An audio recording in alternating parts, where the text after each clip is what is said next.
Olá, estudante! Continuando a semana de acolhimento do ciclo 3, quero lembrar que o PET 3 está disponível para download no site estudeemcasa.educação.mg.gov.br. Quem está conosco é o professor Bruno Galvão, da área de Ciências da Natureza. E nesta aula vamos retomar os temas reações químicas, leis ponderais, balanceamento químico e tipo de reações químicas, que foram necessários para que os alunos pudessem resolver os exercícios do PET 2. Não é isso, professor Bruno? Isso mesmo, Daniela. Tudo bem com você? De novo, tudo ótimo. Que ótimo. Olá, alunos. Então, esses assuntos são voltados para vocês, alunos do 9º ano do ensino fundamental. Como a Daniela já falou, esses serão os assuntos tratados aqui, que são os assuntos do PET 2 da primeira, segunda, terceira e quarta semana. E vamos logo para a questão 1. Admitindo-se que as reações químicas são fenômenos em que a matéria reagente se converte em nova ou novas substâncias, julgue os itens a seguir como verdadeiro ou falso e corrija os itens julgados como falsos. Então, basicamente, é aquela questão tradicional de você colocar se é verdadeiro ou falso cada item ali que estiver compondo a questão. Vamos lá. Letra A. A liberação de energia, liberação de gases, a mudança de cor e a formação de precipitado são indícios de ocorrência de reação química. Isso é verdade ou é uma afirmação falsa? Isso é verdade puríssima. Nós estudamos aí transformações, nós vimos que existem transformações químicas e físicas, nós estamos focados em transformações químicas, mas existem evidências físicas que podem nos demonstrar que pode estar ocorrendo ali uma reação química. E esses eventos físicos podem ser liberação de energia. Liberação de energia pode ser que você misture duas substâncias lá que estavam a temperatura ambiente e de repente você percebe um aquecimento daquela substância nova que está sendo formada. Então ali está ocorrendo liberação de energia. Liberação de gases, eu até fiz um pequeno experimento aqui que eu coloquei um comprimido efervescente na água e gerou aquele monte de bolha. Eu misturei um líquido com um sólido e apareceu um monte de gás, outro indicativo de reação química. Mudança de cor também. Você pode misturar um líquido transparente com um líquido branco ou outro transparente e ao misturá-los, de repente a coisa fica verde ali e você, nossa, como assim?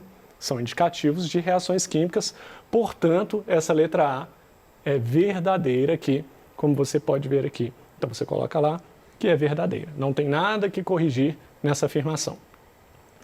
Letra B. A ferrugem é resultado de uma reação química que ocorre rapidamente entre o ferro e o gás carbônico. Qual o destaque que eu dei? Eu dei destaque para rapidamente gás carbônico.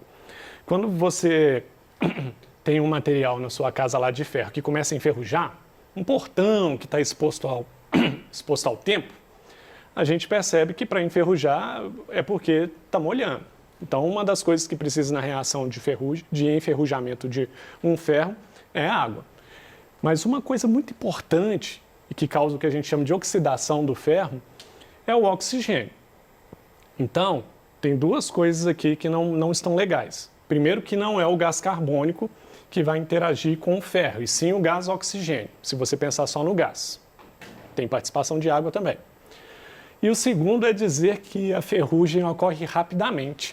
Quando a gente tem um pedaço de ferro, Daniela, quando a gente tem um ferro na casa da gente, aí você olha um dia, já olha no outro, já está tudo enferrujado? Não é assim que acontece, não é verdade? Demora um tempo. O que acontece é que demora um tempo para aquele ferrugem ir se acumulando, então não é um processo rápido. Com certeza.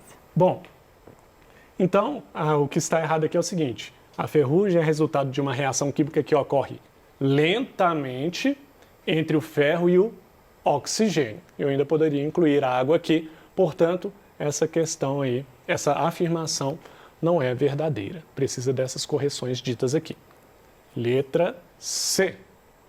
O processo no qual a planta clorofilada produz alimentos a partir de gás carbônico e água, na presença da luz solar, é uma reação química. Então, você está falando de uma planta que produz seu próprio alimento, que é o caso das plantas mesmo, em geral, né? De todas as plantas. Bom, ele está falando de fotossíntese. Essa questão fala de fotossíntese. A fotossíntese é uma reação química? Sim, a fotossíntese é uma reação química. Você tem você tem gás carbônico reagindo com a água, gerando no final a molécula de glicose e oxigênio. É uma reação química. Portanto, a letra C é verdadeira, essa afirmação. Essa afirmativa é verdadeira. Finalmente, letra D. A dissolução do açúcar em água é uma reação química. Você coloca lá, vamos pensar aqui, né, Daniela? Tem até um copo d'água aqui perto de mim. Se eu colocar açúcar nesse copo d'água, a princípio ele vai lá para o fundo. Aí eu misturo ele lá com uma colherzinha e tal, de repente eu não vejo mais esse açúcar. Ele tinha grãos maiores que a gente conseguia ver. Então, na verdade, o que acontece ali é que esse açúcar, na verdade, ele se dissolveu. O que é isso? Ele se dividiu em moléculas menores, mas continua sendo moléculas de açúcar no meio da água. Então, na verdade, o que aconteceu ali não é uma reação química. Você continua tendo açúcar e água, só que o açúcar agora ele está representado por moléculas bem pequenas de açúcar. Não é uma reação química essa dissolução. Então, portanto, o certo seria dizer que a dissolução do açúcar em água não é uma reação química. Trata-se apenas de uma mistura de substâncias. Questão 2. Você poderia me ajudar, Daniela, por favor? Leio sim. A queima incompleta do carvão produz um dos principais poluentes atmosféricos, o monóxido de carbono, conforme representado pela reação. Carbono mais meio O2, que é igual ao monóxido de carbono, CO. Perfeito, Daniela, obrigado. Nada. Então, nós temos essa reação aqui. E aí, vamos ver o que ele está perguntando.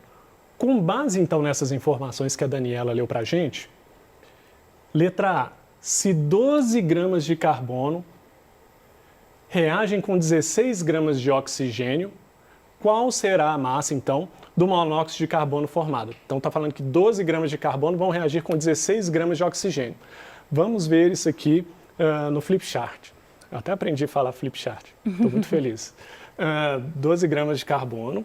Vou representar aqui. 12 gramas de carbono. Com 16 gramas de oxigênio. Obrigado. Com 16 gramas de oxigênio, gerando monóxido de carbono. Basicamente, a gente tem que lembrar que a massa dos reagentes tem que ser sempre igual à massa dos produtos ou do produto. Ou seja, se nos reagentes, no total, eu tenho 12 mais 16, que vai ser igual a 28, não é isso mesmo? Eu sou perfeito em matemática, não, sou mais da biologia. Então, 28 gramas ao todo no reagente, eu tenho que formar como produto 28 gramas. Aí a gente está seguindo a lei aí de Lavoisier, que as massas dos reagentes é igual à massa dos produtos, e foi ele, inclusive, que formulou a famosa frase: na natureza nada se perde, nada se cria, tudo se transforma. O carbono não foi perdido, o oxigênio não foi perdido, eles foram transformados em monóxido de carbono. Essa é a ideia. Quer que eu leia a B para você? Por favor, eu agradeço. Então vamos lá. Considerando que a partir de 6 gramas de carbono foram produzidos 14 gramas de monóxido de carbono, qual a massa de oxigênio, O2, foi utilizada na reação? Ótimo que nós podemos aproveitar essa aqui mesmo. 6 gramas de carbono, não é isso mesmo, Daniela? 6 gramas de carbono. 6 gramas de carbono. Foram produzidos 14 gramas de monóxido de carbono. Aí está querendo saber agora qual que é a massa do oxigênio.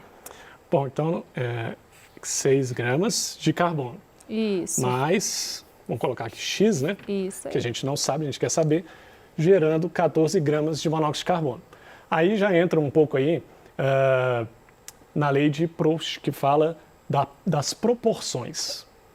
Então, pensando em proporção, uma coisa que é proporcional à outra, quando a gente pensa em, isso aqui é 2 vezes maior, 3 vezes maior, existe uma proporção entre dois objetos diferentes, ou entre a minha altura e a altura de uma criança. Ah, eu sou o dobro do tamanho de uma criança. Isso é proporção, de uma maneira bem simples. Bom, eu vou aproveitar a letra A. Se eu tinha 12 gramas de carbono na letra A, agora na letra B, eu tenho 6 gramas, então eu tenho a metade do carbono, não é verdade? Eu tenho a metade do carbono. Olha lá no produto. Antes tinha 28 gramas, agora eu tenho a metade de 28, 14 gramas. Se essas reações químicas seguem proporções, eu tenho a metade do carbono, metade do produto, então eu também tenho a metade do oxigênio. Então, esse X, eu até poderia armar uma conta matemática, mas eu prefiro esse pensamento. Esse X aqui vai ser igual, então, a metade do que tinha no anterior. Tinha 16 gramas, então agora eu tenho 8 gramas. Vamos conferir? 6 gramas mais 8 gramas dá 14? Então, está correto, é isso aí. Na verdade, então, você tem 8 gramas de oxigênio nessa reação. Questão 3. Essa é uma questão de balanceamento químico, eu vou precisar de usar o flip chart novamente. Já deixei escrito aqui, para a gente ganhar um tempinho. Então, está pedindo para fazer o balanceamento dessas equações aí. Vamos fazer o balanceamento dessas equações aqui no flip chart. Bom, uma dica importante é você começar pelos metais. Existe uma regrinha aí, metais, ametais, depois carbono, hidrogênio e oxigênio, mas importante talvez seja principalmente começar pelos metais. O cobre é um metal. Vamos olhar aqui se a quantidade de átomos no metal de cada elemento aqui no reagente é igual à quantidade de átomos no produto também. Também obedece à lei de Lavoisier. Nós temos um cobre. Quando não tem nada escrito, significa que é 1. No produto também temos 1. Ok, a quantidade de cobre no reagente no produto, igualzinha, não tem problema nenhum. Vamos agora seguir a ordem aqui. O cloro aqui, nós temos 2. Quando a gente olha lá no produto, só tem um cloro. Aqui você considera que é 1, certo? Então nós temos que achar um número que eu possa multiplicar esse 1 do cloro para ficar igual aqui, para ter 2 também. Que número que a gente multiplica por 1 para ter 2? 2. 2 vezes 1, 2. Mas a gente pode mudar aqui o índice? De jeito nenhum. A gente só pode mudar o que a gente chama de coeficiente, que é o número que vem antes aqui, ó. Então agora eu tenho 2 HCl. Vamos ver como ficou até agora então. Cobre 1 e 1. Cloro 2. 2 vezes 1. Isso aqui multiplica pelo índice, o coeficiente. 2 vezes 1, 2 cloros também. Maravilha. 2 hidrogênios, maravilha. O 2 também multiplica o 1 do hidrogênio. Também 2 hidrogênios. 2 vezes 1, 2. 2 hidrogênios, perfeito. SO4, eu posso considerar esse aqui todo como 1, mas eu vou olhar um por um aqui, ó. Enxofre 1. Vou até tirar aqui. É só para ficar a dica. Enxofre 1. Oxigênio 4, oxigênio 4. Pronto, está balanceado. Para balancear, basicamente, a gente só precisou de colocar o 2, o coeficiente 2, lá no HCl. Vamos para a próxima aqui. Também cobre, vamos começar pelo cobre também. Um cobre aqui no reagente, um cobre no produto. Ok, vou até marcar embaixo assim que está ok. Um enxofre, ok. 4 oxigênios, está aqui, né, representado pelo índice do oxigênio. 4 oxigênios. 4 oxigênios aqui. Lembrando que tem mais oxigênio aqui também, né? Vamos contar aqui. 4 oxigênios. Mais 1. Mais 2, aqui mais é 2 vezes 1. Verdade. 2. Tá. Como esse aqui está representado lá no produto, vamos avaliar esses outros para ver se vai ser necessário mexer nesses depois. NaOH, um sódio. Opa, 2 sódios. Então, esse 1 aqui nós temos que multiplicar por 2 também. 2 vezes 1, 2. Agora temos 2 sódios, 2 sódios. Um oxigênio, fora aquele que a gente já olhou aqui. Aqui 2 oxigênios. Já colocamos o 2 aqui, então ele já multiplica o 1 do oxigênio também. 2 oxigênios, 2 oxigênios. Que aqui também multiplica. 2 hidrogênios, por causa dessa multiplicação aqui. 2 hidrogênios também. Pronto, essa reação, então, só de você colocar aqui o 2 antes do NaOH, você já balanceou essa reação química, essa equação. E essa última aqui está de graça, ó, presta atenção. Um cobre. 2 vezes o oxigênio, 2 oxigênios. 2 oxigênios, ó. Um aqui e um aqui, 2 oxigênios. 2 vezes um hidrogênio, 2 hidrogênios. 2 hidrogênios. Essa aqui já está balanceada. Essa foi realmente de graça. Bom, vamos para a nossa última questão. Dadas as reações químicas, pode dar uma olhada rápida aqui nessa figura aqui, dar uma visão geral nessa figura, mas nós vamos voltar nessa figura, tá? Bom, você pode ler, por favor? Associa-se corretamente com as afirmativas abaixo. Reação de simples troca, reação de síntese, reação de análise, reação de síntese e reação de dupla troca. Obrigado, Daniela. Nada. Então, nós vamos ter, então, nessas reações, 2 reações de síntese aí, né? E vamos ter uma, então, de simples troca, síntese, análise, síntese e dupla troca. Vamos olhar agora de novo para aquela imagem, agora vai ser mais importante prestar atenção nessa imagem. Bom, letra A, olha lá a letra A. NH3 mais HCl, gerando um composto que é o NH4Cl. Bom, vamos pensar aqui comigo. NH3 é uma molécula separada. Temos uma molécula aqui, NH3, reagindo com HCl, outra molécula separada, gerando uma única molécula. Então, temos 2 moléculas gerando uma única molécula. Então, 2 moléculas mais simples gerando uma molécula mais complexa. A gente chama isso de composição ou síntese. Então, a letra A já é uma daquelas sínteses lá que nós temos que completar. Lembrando que vai ter 2 sínteses aqui em algum lugar. Essa já é a primeira. Letra B. 2H2O2, uma molécula só, né?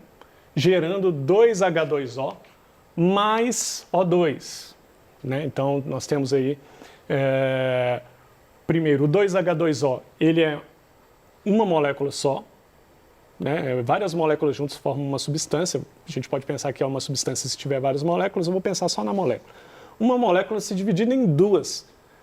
A ideia geral é o contrário da anterior. Você tinha uma composição na anterior, em que 2 se tornavam uma molécula só, agora você tem uma molécula que se torna 2, você decompôs elas.